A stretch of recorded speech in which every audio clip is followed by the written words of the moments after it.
Bueno, profe, este es el primer circuito de laboratorio. Revisamos rápidamente la configuración de la fuente.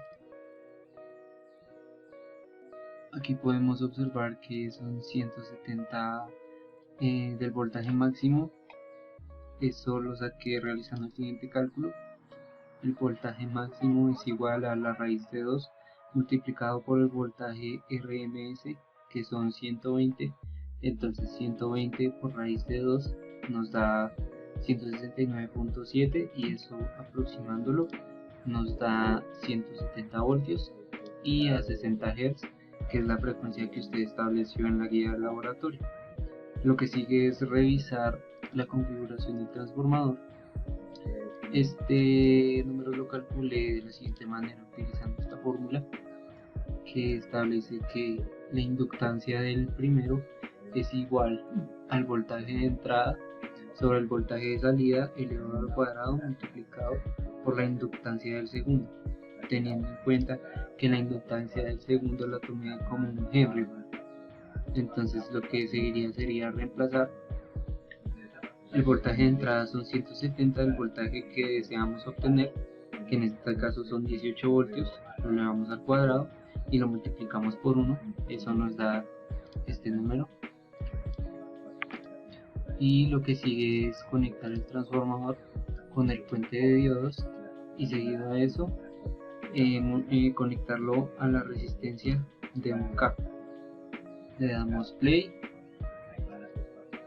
Como podemos observar, la escala de la señal de salida está a 5 milivoltios.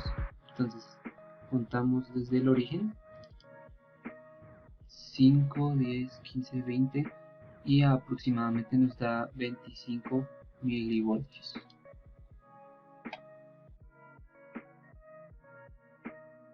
Buenos días, profe. En este circuito se mantienen las conexiones anteriores. Lo único que cambiamos fue el transformador por uno ideal y agregamos a la conexión un condensador en paralelo con la resistencia. Lo ponemos a correr y observamos la señal obtenida.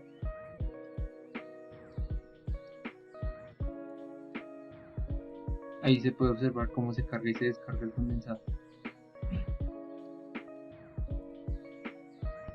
Buen día, profe. En esta simulación presento el tercer circuito en el que usamos una bobina, el puente de diodos, una resistencia, un transformador y un alternador. Lo primero que hice fue calcular el voltaje máximo teniendo en cuenta que el voltaje RMS son 120 voltios. Entonces, el voltaje máximo igual al voltaje RMS por raíz de 2. Reemplazando los datos, el voltaje RMS son 120 voltios por raíz de 2 me dan 169.7 voltios, o sea aproximadamente 170 voltios. Ese valor lo reemplacé en la configuración pues de la fuente. Aquí se puede observar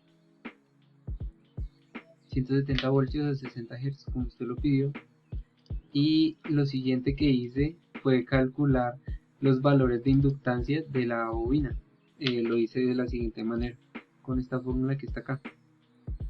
La inductancia del primario es igual al voltaje de entrada sobre el voltaje de salida, todo eso elevado al cuadrado multiplicado por la inductancia del secundario.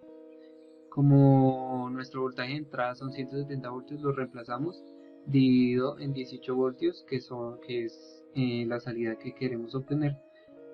Lo elevamos al cuadrado y lo multiplicamos por 1, que es la inductancia de la segunda bobina. Todo eso nos da un total de 89.19 henrios, que es lo que reemplazamos acá. Esta es la inductancia del primario, la inductancia del secundario.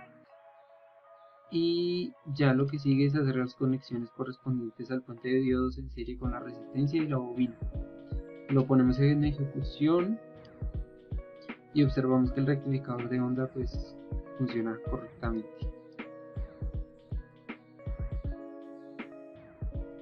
Como podemos observar en nuestro circuito tenemos un componente el cual está 4 veces. Este componente es el diodo. Sabemos que existen diferentes tipos de diodos. En este caso, en este laboratorio, usaremos el diodo 1N4007. Bien se sabe que los diodos tienen un ánodo y un cátodo.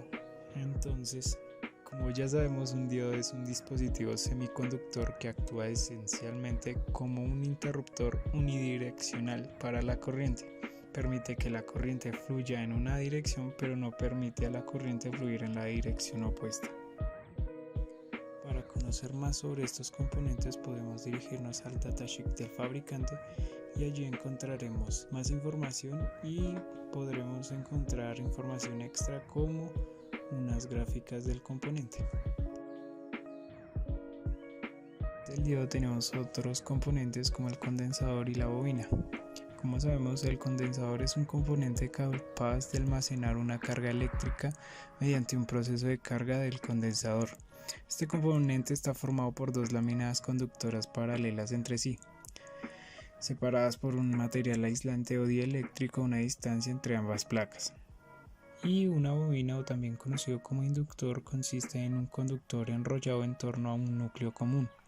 La bobina tiene la capacidad de almacenar energía en forma de campo magnético. Bueno, pues aquí tenemos nuestra fuente, tenemos nuestro pulsador, tenemos nuestros respectivos diodos en paralelo, tenemos nuestra carga resistiva y además tendremos un transformador, el cual lo he hecho con cinta ya que pues no poseo transformador. Lo pondremos entre los puntos de los diodos y lo conectaremos junto al pulsador y a nuestra carga negativa de la fuente. Entonces los colocamos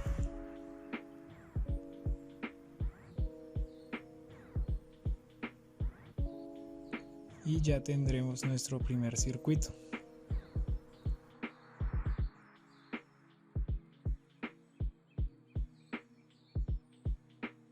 Aquí lo que hemos hecho es alargar unos cables para seguir haciendo el paralelo con nuestro condensador. En este caso usaré este condensador y en esta parte podemos observar que es negativa la parte de la derecha que voy a conectar al cable rojo. Conectamos nuestro condensador y ya tendríamos el segundo montaje. De igual manera, nuestro tercer circuito, quitaremos el cable rojo y pondremos uno azul más corto para ahorrar espacio. Ahora colocaremos en serie una bobina, en este caso pues puse un LED ya que no posee una bobina. Lo conectamos en serie y ya tendríamos nuestro tercer circuito. Es importante tener claros los cálculos para la configuración de la fuente del transformador, ya que esto puede afectar el voltaje de salida del transformador y claramente esto se va a ver reflejado en la lectura del osciloscopio. Una observación en cuanto al cableado es que para tener un circuito un poco más compacto se opta por usar un puente de diodos, o conocido de otra manera como puente rectificador. Esto no afecta el funcionamiento del rectificador de onda completa, pero claramente afecta el cableado y el tamaño del circuito. Otra observación importante es que este rectificador de onda completa no solo tiene el uso que estamos empleando en esta práctica de laboratorio, sino que también se usa como convertidor de corriente alterna a corriente directa. Esto con el propósito de utilizar esa corriente resultante en electrodomésticos como radioreceptores, televisores, computadoras, equipos de video, entre otros. En conclusión, el rectificador de onda completa tiene niveles mayores de intensidad que el de media onda y la caída de tensión es menor cuando se le aplica una carga. Esto lo podemos observar en el voltaje pico. Teniendo en cuenta los resultados de la práctica, el condensador se usa para que la señal no tenga mucha perturbación en la salida, ya que cuando el diodo cambia la polaridad afecta un poco el voltaje.